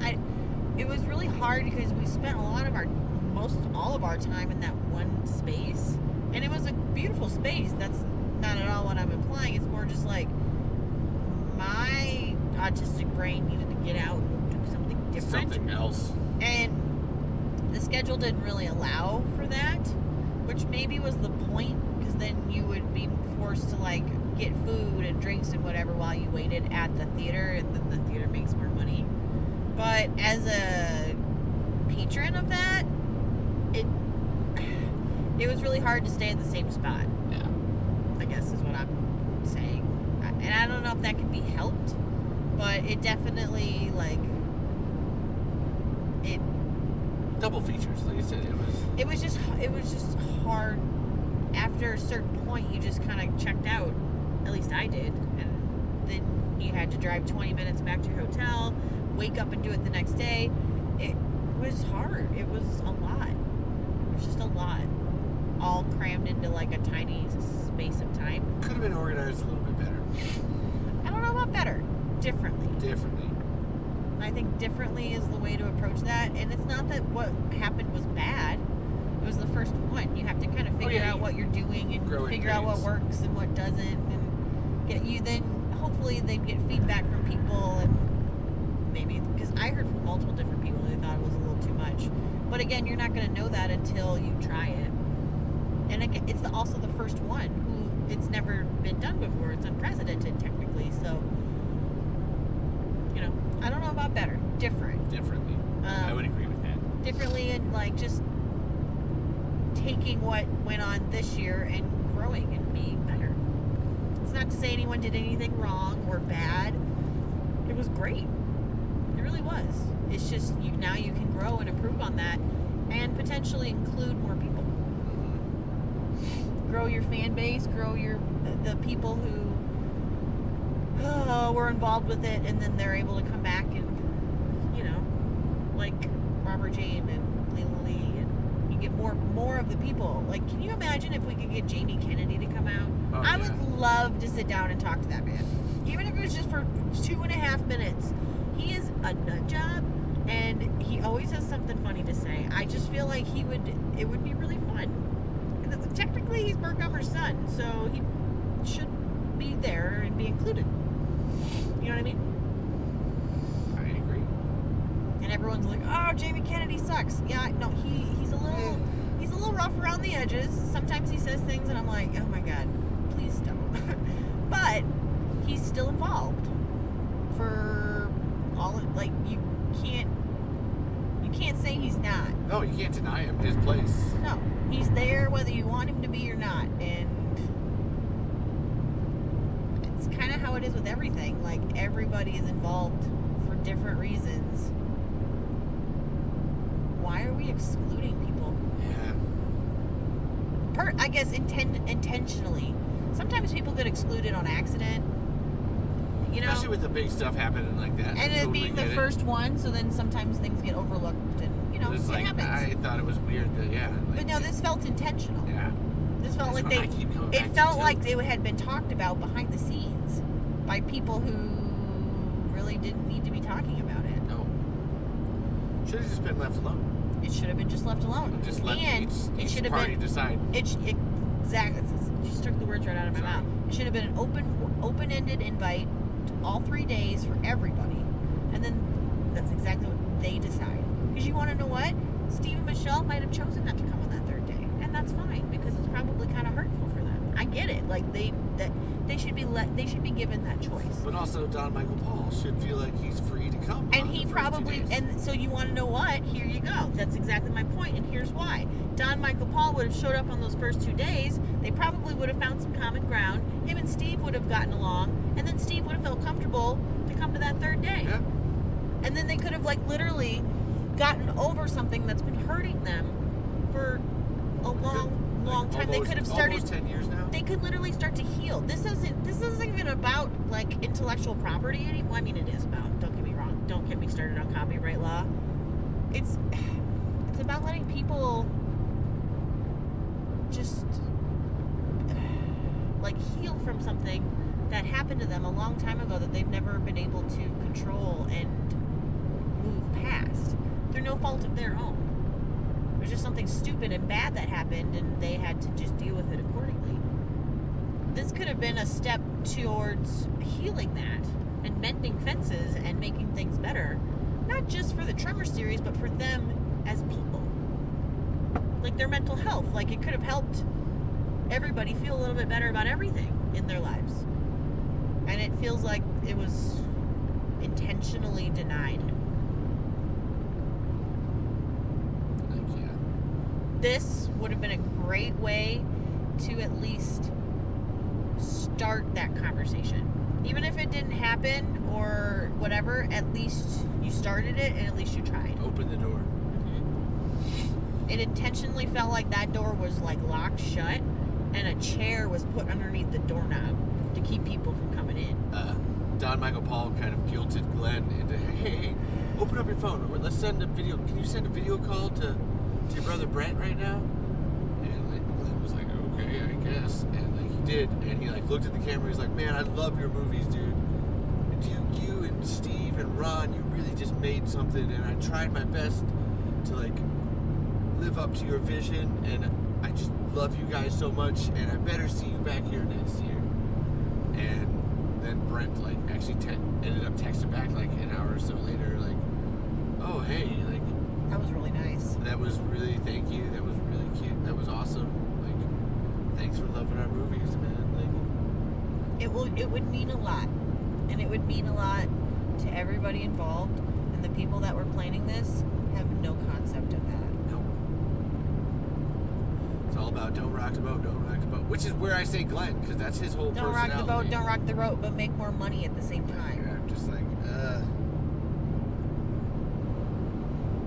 But that's how everything is. It's not just. It's Which not just this. So here's the last. This we'll sign off. We'll start to sign off here. But we ended up finding out that the production company Universal 1440, which has made Tremors 2, 3, 4, 5, 6, 7, the TV show, Kevin Bacon's pilot, Universal 1440, just closed its doors on Friday. And today is Tuesday. I mean, Friday. Like the day that the film festival started. Fucking Friday. And so then everyone was talking about, oh, is there going to be Tremors 8? Tremors. Jesus Christ. I feel bad when they ask that so many times. It's like, and actually Don came out and said it. He actually, because Cher Solis was in the audience, and he's like, can I tell him this, Cher? Can I tell him what happened? And yeah. And actually Cher got up and said it. And was like, yeah, no, like it's closed. I actually asked Cher too, and she told me this straight up. Nope, it's closed, and a lot of us just lost a lot of our jobs, and we don't really know what we're going to do now. And so maybe there's a Tremors 8 in the future somewhere, somehow, or whatever. But it's like, oh wow, so this whole production company that ended up screwing this one side is now screwing the other side. And that's where Don Michael Paul himself was like, fuck you, NBC Universal. That's where I don't mind doing that, because even he was like, he didn't say fuck you, NBC Universal, but he implied it. Without the microphone in front of him when we were talking, there was a couple times just like, yeah, I mean, whatever. Is Stampede Entertainment a production company? Yeah, still are. Hey, I got a really good production company that can take its place. Yeah. Well, that's where they're working on getting a copyright, and like this is actually a big incentive in terms of like, well, your company just went under. Why don't you just give us the fucking copyright anyway? Like, there's no need to. And then we can make another movie for you and make everybody some money. Like, why is that so hard for people to like get? Like, would you like more money? Let's make some more money. Like, we can do that like tomorrow. You just have to give me back my intellectual property. I don't think that's too much to ask. Because then Don let it slip that like the Tremors movies that he made were all made for a budget of like $4 million, which is the same budget as the other Tremors movies. Yeah. Which is insane. And then that like Universal tried to tell Stampede, oh well, we just don't think that you can like make low budget features after making a ton of low budget features, and then still like, and then still basically paying Don Michael Paul the same amount of money to make his Tremors movies. It doesn't make sense. There's this, as the person behind a lot of things about Tremors and finding things, that there's a big chunk of the puzzle missing that somebody has hidden under the couch because they don't want it seen. Yeah, that's definitely how I feel about it too. And I'm not even one to like, I only know what Levi tells me. Like, I'm not gonna go out and research any of this. No, it's just me. No, Levi is the only one that does that. But you tell me everything, and it's hard not to see what you see, because there's patterns that you and I see every day, and this is definitely one of them. The pieces are all there. They are, and there's someone who doesn't want us to see something. I don't know. It's just there's a piece of the puzzle we're never gonna know. Just because of our place in all of this, but I think that's working to our advantage, because if we don't know and we just do good anyways, you can't fault that. Nope. Like, you can't deny that. You can't tell that person no. We're just doing what we can with what we got. Like, that's be good people. Be good people. I do love that sign off. Zoran interviewed me. I still can't get over that. You got interviewed by Zoran. I got interviewed by Zoran. And then, oh my god, it was that point. Levi, what does Tremors mean to you? I think it's humanity. Because humanity is like horrific, but also hilarious. And you like, said that? Yeah. And it was like, it's both horrific and it's hilarious. Oh, and like, we all have to like work together to like get through this. And like, there's metaphors of giant monsters all around. And like, what really matters is each other and what we can do to like get through it. What did he say? This was fucking funny. Zoran was like, I literally could not put that better myself. Oh my god! Like, he had this face where he was just like, I kind of remember this that. is why you're so good at this thing with Tremors. I just couldn't hear you. Completely understand the underlying concept. Like, he stuttered, and Zoran doesn't really stutter much, and he just Zoran is a very well-spoken person. I literally couldn't put that better myself. And he started laughing. Go check out his videos, by the way. Obviously, like, we all know deadbeat kill counts. I am astounded at he just has this charisma, and the way that he's just so engaging. Like, I don't care what the hell he's talking about. He could literally talk all day, and I'd probably listen to it. I'd listen anytime. I would literally listen to it all day. He's so fun and entertaining and a nice, sweet, like, kind person. No notes. Perfect. Just absolutely wonderful. And Megan and his wife, too, they were both... Megan's like Kaitlin. They were both wonderful. Absolutely wonderful. We're better off for having Everybody met them. is. Having them a part of the Tremors. Well, no, having met them, like, we're better. Too, we're better for it now. We're better people because we have met them. Oh, yeah. Because I knew you. I mean, if you want to make it weird, yeah. I actually, there was a joke about me sending a piece of cake to Zoran, and I actually cut off a piece of the cake, and I'm going to send it to Zoran. It looks like a wiener. It's the tongue. It's a tongue or whatever. And yeah, I'm totally going to send him that piece of cake. That's disgusting. It's not going to mold. It's the fondant. It's not going to go bad. It's going to be, he's going to, like, it'll show up in the mail, and he'll be like, Jesus Christ, Levi just knows how to commit. Like, this is amazing. Who the hell did I meet this weekend? What the fuck is going on? Which is pretty much how everybody felt. That's good. There's kind of like a transition effect when you meet Levi. You kind of have to, like, figure Levi out, and then you either go into one of two camps. You're either all in, or you're, like, not even a big fan. Like, not even a little bit. And I found in being around you that people really only fall into one of those two categories. They either are, like, all in with you and love you and get you and, like, accept you and whatever, or they just absolutely want nothing to do with you and are threatened and just don't get it. Thankfully, everybody at Tremors Fest is in the first category. So. Yep. And that's kind of rare. Normally, there's somebody in that other camp, and they make things kind of hard. But no, everyone was great and accepting, and I got asked several times what you preferred for your pronouns, just because I don't think they had talked to you yet. They, them, yeah. But it was nice. It was just very nice. It was very sweet. Everybody was incredibly sweet. Everybody. I'm trying to think. I think it's freaking. Wow, we covered it.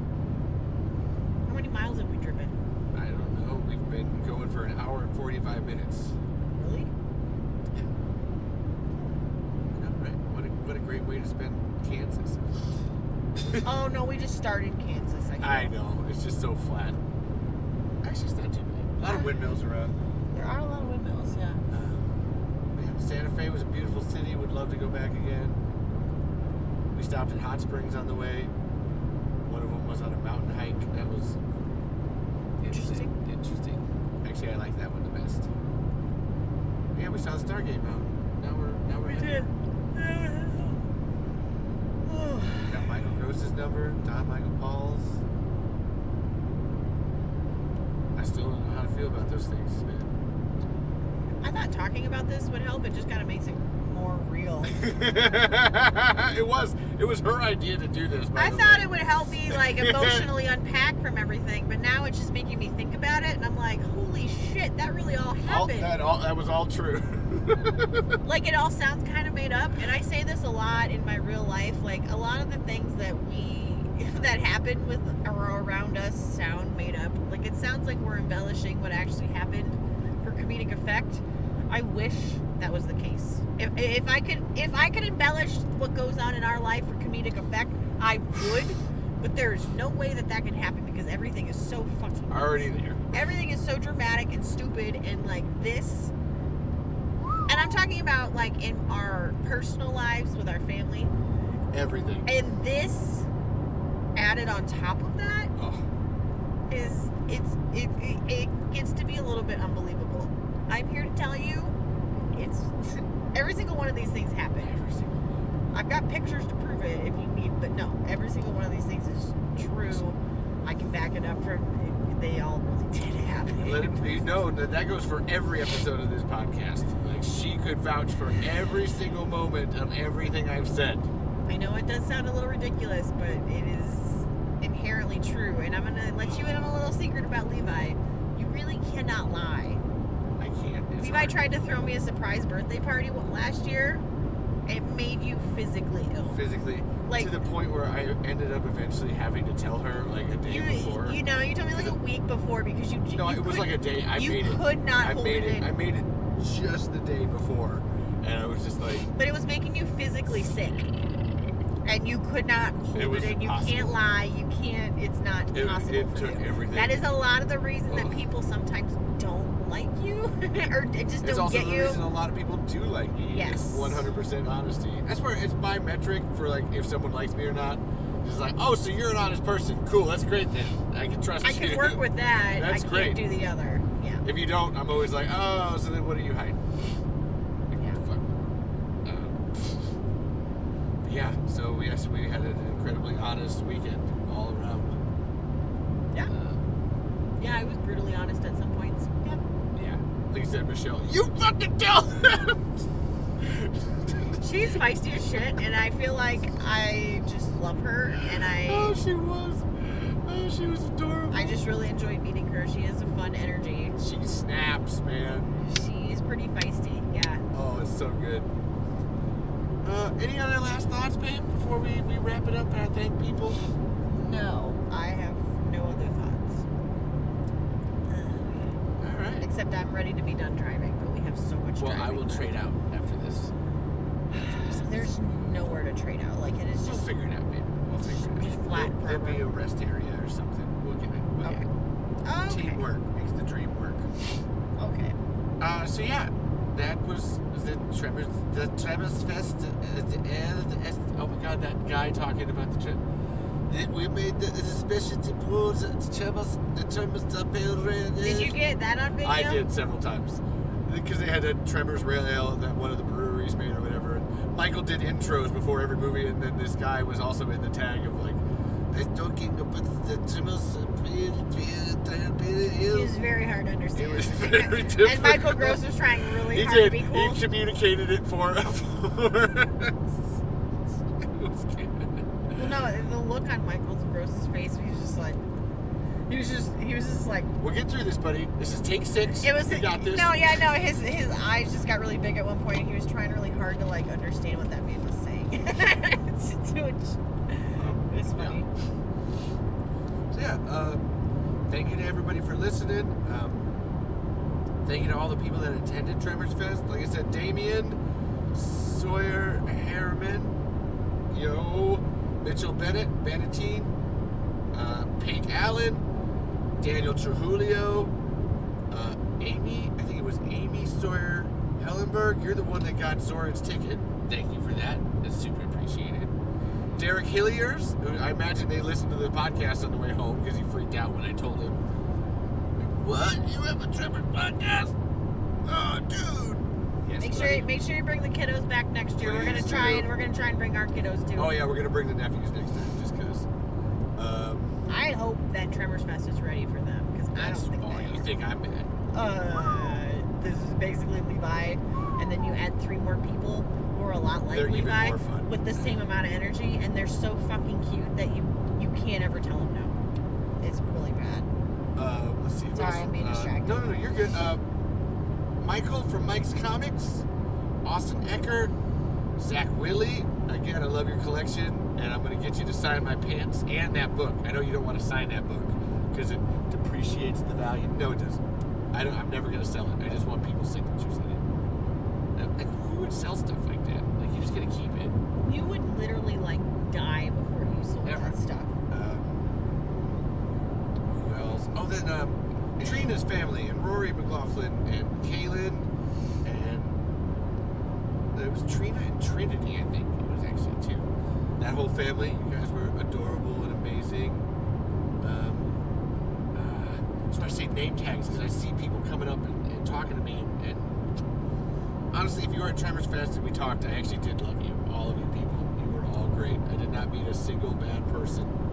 Me neither. The whole Everyone time. was really nice. Besides maybe the theater manager, she was kind of bitchy at a couple points. I just feel like she just didn't want to She be was there. tired. She didn't want Tremors people there. She was not. She didn't really organize it, and she had to be there for it. And she was basically doing someone else's work, and she was kind of bitter about it, which I get it. Like, I would have been too. Like, I hate doing other people's work. So, yeah, no, I would have been a little bitter too. She's just a little salty. Try not to hold it against her. She did it. However, fuck you, George R. R. Martin. I guess. Again, you don't want him. You don't want him coming after you. Cut that. Get to writing your book, or else. Like, come on. Again, cut that. You can't say that. You don't want him coming at you. Whatever. Like, he knows he needs to be writing his book. He's probably maybe all the way done. Maybe he's finishing the maps and shit that he does at the end of his books. No, he's not. Somebody else does those. What? He doesn't do those? That takes up like 35% of the book. He doesn't even do that? Somebody else does God those. Damn it. Are you kidding me? I don't know for Hold sure. on, does he but do I'm just assuming somebody else does. We need to fact check this then. Does he do the family? He has to do the family lineages, right? I think he family does. trees, because that's all comes from his head. That's him. Okay, good. Because that takes up a lot of the book too. But the maps themselves, I don't think so. I am dead about that. Sorry. That should absolutely be something he did. It's not. He's This not is that, J.R.L. Tolkien. This isn't what this is about. We love. I don't know about. We love you, Tremors fans. All you Tremors fans. Oh, I was gonna say I don't know if I love George R. R. Martin. Oh. He's okay. He's whatever. Man. And then, like I said, I'm so sorry if I can't remember your name, but just remember that I remember you. Like, if you show me your face, it'll be instant. It'll be like, oh, I remember talking to you. Oh my God, I remember everything. Names, name tags next year. And of course, I really want to go down. I'm going to just list everybody that was there and just thank you to Michael Gross, thank you to Ron Underwood, Steve S.S. Wilson, Michelle Wilson, Leela Lee, Gladys Jimenez, Cher Stallings, Harry Miller, Sarah Botsford, Robert Jane, Don Michael Paul, Vanek Beat, I think it is Vanek Beat Miller, Elsa Gross. Really, she was a huge part of everything, whether she likes to admit it or not.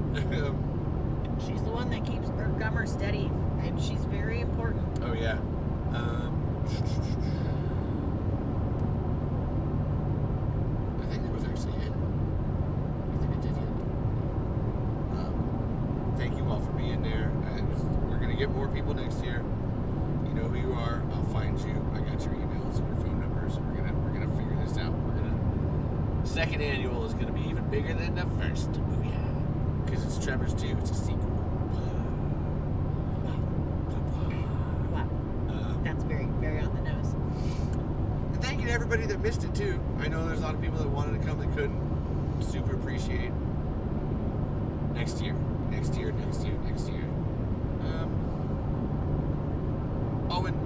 I have to specially thank you to both Daniel Trujillo, Zoran Gavojik, and Megan.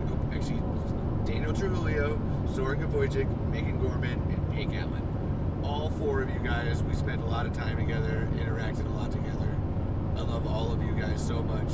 Thank you for everything you've done, will do, can do. You are the Tremors saga, all of you. And I appreciate you so much. And Glenn, if you're listening, you're all right, man. I don't know. Again, we need to redo this. Like, I don't think we should talk about him at all. No. Cut that. It's whatever, bro. I'm gonna take over the also event planning. we've been listening to the Always Sunny podcast, and they get to be a little too much, and then they start going cut that, and I don't think they actually. I'm not gonna cut it, but I don't think they cut anything. We'll just not talk about that anymore. Yeah, let's just not. Let's just say thank you for putting it on. We appreciate all your hard work. Thank you, Violet Crown, for hosting. Yes. This is why you need me here doing this. I appreciate you here doing this. You need me to temper you. Anytime you just want to make this a dual-person podcast, I'm in. I am so tired. Like, I don't think that's a good idea. Oh, actually, okay. it's a great idea, but like, I already have a full-time job. This could be a full-time job in and of itself. Is. I know, and I don't have. I personally do that job. I don't have time for that. Well, I'll think next episode with Kaitlin is gonna have her. We're gonna be doing the Sounds of Silence. Yes, Lady Bird. Lady Bird. It's my favorite episode of that. It's actually one of my favorites too. Yeah, It doesn't have Michael Gross in it, but it has everybody else. Lady Bird, I'm telling you, you're gonna enjoy my conversation because I have a lot to say. She does. She really does. Oh, and I'm really loud when I watch TV, so it'll be fun. I just let you know I'm very reactive, and I've been married to Levi for quite a while, so. All right. I was gonna say I already thanked people. Everybody's great, awesome. I always let my guests sign off. You get final word.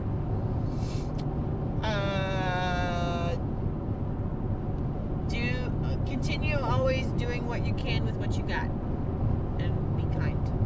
Just be kind. Just be good people. I didn't want to steal it, but like, it's they have it right. What's it from again? Dead Meat. Dead Meat.